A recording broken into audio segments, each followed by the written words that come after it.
ঝঞ্ঝার মতো উত্তম, মোরা ঝরনার মতো চঞ্চল, মোরা বিধাতার মতো নির্ভয়, মোরা প্রকৃতির মতো সচ্ছল। বছরের প্রথম দিন থেকে শুরু হয় ঢাকা আন্তর্জাতিক বাণিজ্য মেলা। এবারও তার ব্যতিক্রম হয়নি। আর মেলা শুরুর তৃতীয় দিনেই এবার পড়েছে সরকারি ছুটির দিন শুক্রবার।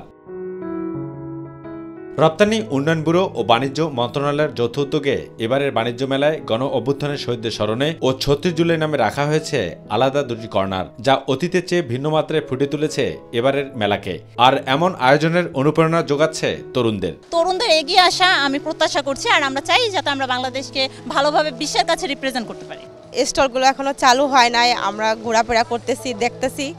আশা করব পরবর্তীতে সামনে আবার নতুন নতুন কিছু নিয়ে আসবে। মেলাটা জমজম হয়ে উঠেনি, আশা করি যে বাণিজ্য মেলা আবার জমজমা হয়ে উঠবে।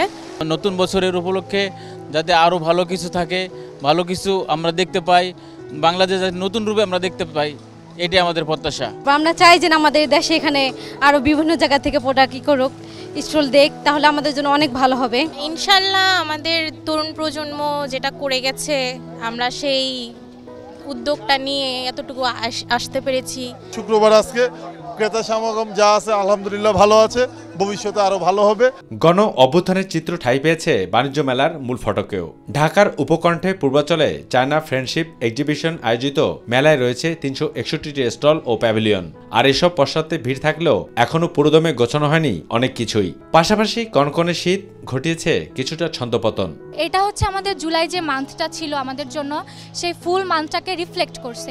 এই কর্নারটা যেদিকে তাকাচ্ছি সেদিকে আমি আবেগে আপ্লুত হয়ে যাচ্ছি। এখান থেকে আমরা শিখবো এটাই যে আমরা যেন সবসময় প্রতিবাদ করতে পারি। আমরা সব কিছু নিয়ে যেখানে অন্যায় হোক সেখানে যেন আমরা প্রতিবাদ করে তুলতে পারি। এরকম কখনো যদি দেশের উপর কোনো কিছু হয়, তারা যাতে দেশের জন্য এরকম একটা আন্দোলন করে, যাতে একটা বেটার লাইফের জন্য আর কি। যেই স্বাধীনতা পেয়েছি, বাক স্বাধীনতা পেয়েছি, তার মাধ্যমে যেন এখানে আমরা সুন্দরভাবে চলতে পারি, দেশকে সুন্দরভাবে এগিয়ে নিয়ে যেতে পারি, এটাই আমাদের এখনকার প্রত্যয়। মাসব্যাপী এই মেলা চলবে সকাল 10টা থেকে রাত 9টা পর্যন্ত। মেলাকে ঘিরে নেওয়া হয়েছে কঠোর নিরাপত্তা ব্যবস্থা। আর জনপ্রতি টিকিট মূল্য নির্ধারণ করা হয়েছে 50 টাকা। টিকিট পাওয়া যাবে অনলাইনেও। বাণিজ্য মেলার 29তম এই আসরে বাংলাদেশ সহ 60টি দেশের শীর্ষ 11টি প্রতিষ্ঠান ছাড়াও অন্যান্য প্রতিষ্ঠানও অংশ নিয়েছে। তবে 24-এর যে গণস্পিরিট, সেই গণস্পিরিটকে লালন করে তরুণ প্রজন্মরা এই বাণিজ্য সেক্টরকে যেন বহির্বিশ্বের কাছে মাথা উঁচু করে দাঁড়াতে পারে, সেই লক্ষ্যে পড়তে পড়তে যেন ছুঁয়ে উঠেছে গণ অভ্যুত্থানের প্রতিচ্ছবি। তবে সেই প্রতিচ্ছবিকে লালন করতে হলে অবশ্যই তরুণ প্রজন্মকে হাতে হাত রেখে এগিয়ে যেতে হবে, তাহলেই বাস্তবায়ন হবে সোনার স্বপ্নের বাংলাদেশ। পূর্বাঞ্চল বাণিজ্য মেলা থেকে আবু সৈয়দ আপু, মাই টিভি, ঢাকা।